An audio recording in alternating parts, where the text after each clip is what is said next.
जय हिंद, जय भारत। आज के वीडियो में पढ़ेंगे इंग्लिश का chapter the ceremony eight Banaras.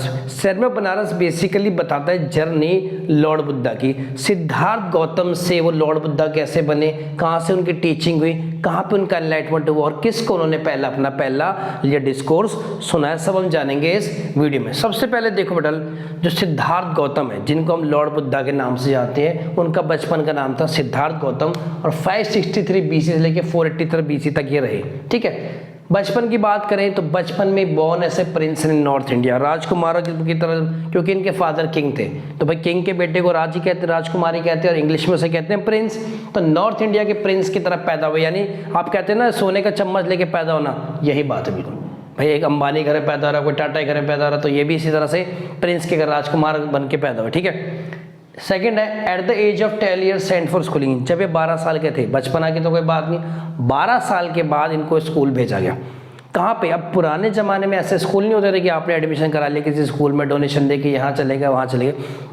पुराने स्कूल में गुरुकुल टाइम का सिस्टम था, मतलब कि यार आपको वहीं रहना पड़ता था, उन्हीं के साथ खाना था, वहीं रहना पड़ता था, सादे कपड़े पहनने होते थे। द्रोणाचार्य ने भी देखो पांडवों की ट्रेनिंग ऐसी हुई थी, वहाँ पे ही पांडव वहाँ जाके रहते, हर किसी के साथ, ऐसा नहीं किसी वो गुरुकुल सिस्टम चलता था, आपको वहीं जाके रह के नॉलेज अटेन करनी पड़ती थी और जब आपकी नॉलेज पूरी आती थी, आपकी शिक्षा पूरी होती है, आप वापस आ सकते। तो 12 साल के लिए उम्र में चले गए स्कूलिंग के लिए और हिंदू स्क्रिप्चर उन्होंने सीखे, किस तरह से इनको स्टडी करी और 4 साल बाद ये वापस आ गए। ठीक है, 4 साल बाद जब इनकी पढ़ाई पूरी हो जाती है तो इनकी शादी करा जाती है। 16 साल की उम्र में इनकी शादी हो गई, यानी छोटे बाल विवाह था। ठीक है, अब जब इनकी शादी हो गई इनकी प्रिंसेस के साथ, तो इनका एक बेटा भी होता है उसके, और जैसे जैसे एज बढ़ती है तो जब तक इनकी एज 16 साल की उम्र में शादी होगी और 25 साल की उम्र तक ये आराम से ज़िंदगी, मतलब हर ऐशो आराम के साथ, हर कोई चीज़ है, खाने से लेके पहनने से लेके पीने से, हर तरह से बेटा ज़िंदगी मस्त होकर जीते 25 साल तक, जिसे आप कहते हो रॉयल फैमिली बेनिफिट।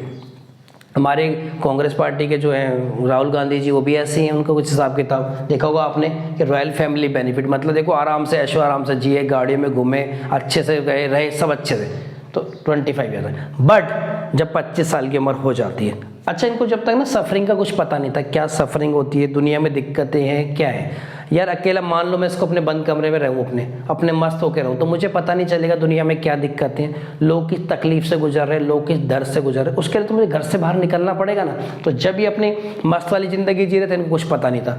25 साल की उम्र में किस्सा आया कि हंटिंग के लिए गए, शिकार करने का शौक था इन्हें, हंटिंग के लिए गए, तो वहाँ पर इनकी मुलाकात हुई कुछ लोगों से। सबसे पहले एक सिक मैन को देखा, सिक मैन मतलब बीमार आदमी। जब उन्होंने बीमार आदमी को देखा तो उनको पता लगा यार बीमार आदमी ऐसे भी होते हैं, क्योंकि ये तो राजा महाराजों की तरह रहते हैं, तो फटाफट बीमार, फटाफट इलाज। अब एक बीमार आदमी, उसके बारे में सोचो जो बेचारा इलाज नहीं करा पाता, क्या पैसे नहीं, कैसे तड़प तड़प के जिंदगी गुजार रहा होगा अपनी। तो इससे बड़ा टच हो गया, बड़ा ने फील हुआ यार देखो लाइफ में ऐसा भी होता है। जब तक देखते नहीं लोग विश्वास नहीं करते, तो जिन्होंने देखा तो आगे जाके उन्हें ओल्ड मैन मिला, तो उन्होंने देखा कि यार बुजुर्ग अवस्था ऐसी होती है कि लोग इस तरह से हो जाते हैं, बुजुर्ग चल नहीं पाते, दुर्बल हो जाते हैं, ताकत नहीं रहती, सहारे से चलना पड़ता है और उनको तकलीफ हुई यार। तो लाइफ की अलग, क्योंकि लाइफ के अलग अलग स्टेजेस देख रहे थे अलग अलग एक टाइम पे। फिर आगे जाके गए तो फ्यूनरल प्रोसेशन देखा। फ्यूनरल प्रोसेशन होता है भाई कोई जो मर जाता है उनके बाद जो प्रोसीडिंग होती है उसे कहते हैं फ्यूनरल प्रोसेशन। तो इनको ये लगा कि यार अच्छा लाइफ का एंड था, इसका मतलब लाइफ का तो एंड डेथ है भाई। जो इस सृष्टि में अगर एक यूनिवर्सल सच है तो ये मेरे भाई की जो पैदा हुआ है, जिसने जन्म लिया है, उसकी मृत्यु होगी होगी होगी। तो ये इनको उस लाइफ का सच पता लगा। और लास्ट में एक मॉन्क मिला। मॉन्क जो होते हैं जैसे खाली इन्होंने वैसे वस्त्र पहने होते हैं ना, देखा गंज बाल नहीं होते उनके सर पे, वैसे वस्त्र, वो मिले, वो मांग रहे थे हेल्प के लिए, मदद करने के लिए अपनी, मांग के खा। तो इस तरह से इनको लाइफ की स्टेजें पता ली और बहुत ज़्यादा टच हो गए, बहुत ज़्यादा तकलीफ हो गए। मूव बाय सफरिंग मतलब यही कलिंगा वार में अशोक के साथ भी हुआ था। जब उन्होंने देखा था इतने सारे लोग मर गए तो उसके बाद उनकी ज़िंदगी बदल गई थी, है ना। तो यहाँ से ये सफरिंग से परेशान हो गए। अब इन्होंने सोचा, मन बना लिया लेश में देखो इतना दुनिया में ऐसा तकलीफ है, तो उन्होंने बोला कि मैं अपना घर छोड़ दूंगा और सबको छोड़ के ये अपना घर छोड़ के चले गए। अब ये 7 साल तक घूमते रहे, 7 साल तक घूमते रहे, जगह जगह भटकते रहे कि दुनिया को समझते रहे, तकलीफों को समझते। भाई प्रॉब्लम का सॉल्यूशन तब करेंगे जब प्रॉब्लम को मान, और प्रॉब्लम के लिए टाइम देना पड़ता है। तो ये घूमते जगह इधर से भटकते रहे कि क्या दुनिया में क्या क्या परेशानी है। फिर ये क्या करा, पीपल ट्री के अंदर नीचे बैठ गए। 7 दिन के बाद इनको एनलाइटमेंट हुआ, जिसे आप कहते हैं मोक्ष। एनलाइटमेंट होता है स्पिरिचुअल नॉलेज, जब बहुत सारी नॉलेज आ जाती है। और ज़्यादा भाषा में बताऊँ तुम्हें, देखो बात समझ आ गई नहीं आ गई। अच्छा, जिस ट्री के अंदर ये थे बेटा उसे कहा जाता है बोधि ट्री। और इसे कहते हैं tree of wisdom, tree of knowledge. इसी पेड़ के नीचे बैठ के ये लोगों को रिलीजियस सेरमन देते थे। जो चैप्टर का नाम है सेरमन, यानी तो प्रचार करना, डिस्कोर्स देना, उनकी परेशानी को सॉल्व करना, उनको समझाना। बात समझ आ गई नहीं आ गई? ठीक है जी। अब यहाँ से जब इनकी होगी, पहला सेरमन इसने किन को सुन दिया? किस्सा गौतमी को। अब किस्सा गौतमी जी कौन? ध्यान से देखो, ये एक लेडीज थी जिनका बेटा मर गया था। अब चूंकि इनका बेटा मर गया और अपने बेटे से सब बहुत प्यार करते, चाहे बेटा हो चाहे बेटी हो, बहुत प्यार करते, ये बहुत ज़्यादा दुखी हो गई, बहुत डिप्रेस हो गई। अब एक परेशान आदमी देखो क्या नहीं करता, तो वो लोगों के पास जाती थी, आस पड़ोसी के पास, कि भाई कुछ तुम्हारे पास दवा है, ऐसी कोई दवा है कि जिससे मेरा बेटा दोबारा जिंदा। उन्हें पता था नहीं ठीक, पर देखो इंसान इतना खुद सेल्फिश हो जाता है ना कि लोग से आप कहते हैं यार एक मोह, हिंदी में वर्ड है ना मोह, अफेक्शन की, यार नहीं ऐसा नहीं हो सकता, कुछ तो होगा ठीक हो, जबकि नहीं हो। मरा हुआ आदमी कभी जिंदा हुआ है आज तक? तो लोग उनको पागल समझते। ऐसे ही वो हर घर में जाती हेल्प के लिए। एक दिन वो किसी इंसान के पास गई, इंसान ने कहा मैं तो देखो तुम्हारी हेल्प नहीं कर सकता, पर मैं ये बता सकता हूँ कि तुम्हारी हेल्प कौन कर सकते, कौन इंसान ठीक कर सकता तुम्हारे बेटे को जो मर चुका है।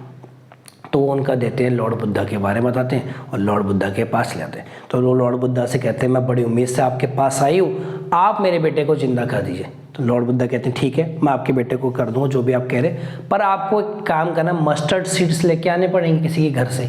और याद रखना, जिस भी घर से आप सीड्स लेके आओगे उस घर में ना किसी की भाई की डेथ हो, ना किसी बहन की डेथ हो, ना माँ की डेथ हुई हो, ना बाप की डेथ हुई हो, ना किसी भी परिवार में कोई दुख हो, ना कोई पेन हो, ना कोई सफरिंग हो, ऐसे परिवार से आपको मस्टर्ड सीड्स लेके आनी है। चलिए कहते ठीक है। उनको क्या पता कि दुनिया में क्या होता है, जब लाइफ का लार्जर वर्जन देखते हो तब तुम्हें ज़िंदगी समझ आती है। तो भाई वो चले गए। अब जिस भी घर से मांगे मस्टर्ड सीड्स देने को सब राजी, दे दिए। पर जब मेन टाइम पे बताया कि यार आपके घर में डेथ हुई है, कहते हैं हाँ भाई। उसको ये पता लगा कि जितने लोग जीवित हैं उससे कई ज़्यादा लोग तो मर चुके हैं। हर घर में ऐसा होता, कोई भी ऐसा घर नहीं मिला उसको कि जिसमें कोई सफरिंग नहीं थी, कोई पेन नहीं था, कोई तकलीफ नहीं थी। हर लोगों की अलग अलग तकलीफ थी। एक टाइम होता है कि इंसान को सिर्फ अपनी तकलीफ ज़्यादा लगती है, तो उसके साथ भी ये था। तो उसकी धीरे धीरे करके होप खत्म हो जाती है लेडीज़ की, यार कि अब तो मैंने। तो लॉर्ड बुद्धा के पास जाती है, तो लॉर्ड बुद्धा बताते हैं देखो लाइफ में जो आया है ना वो मरेगा ही, और जब पूरी दुनिया में तकलीफ है तो तुम कैसे बिना तकलीफ से होते। यही मानव जिंदगी का नियम है, तकलीफें तुमसे अलग नहीं हो सकती मरते दम तक, ठीक है। और कब्रिस्तान है कि ऐसी जगह जहाँ पे तकलीफें दूर होती है कि वहाँ पे कोई रिएक्ट नहीं कर सकते आप। तो देखो यही जो चीज़ है, किस्सा गौतमी को उन्होंने समझाई, whoever is born has to die, death सबको आती है, हर किसी इंसान को डेथ आनी है। डेथ एक यूनिवर्सल ट्रूथ है, नेचर, और इवन नेचर कुदरत भी तो ये सिखाती है। भाई देखो ना, आप मान लो एक पेड़ है, उस पर जो पके हुए फल होते हैं सबसे अच्छे होते, सबसे पहले गिर जाते हैं। ऐसे ही आप देखो, मान लो एक पॉटर है जिसने मटका बनाया, मटका भी टूटता है। तो जो चीज़ बनी है वो टूटेगी, बिल्डिंगें, मकान, हाथ, सब चीज़ खत्म होगी। कोई चीज़ ऐसी है ही नहीं जो ख़त्म ना हो।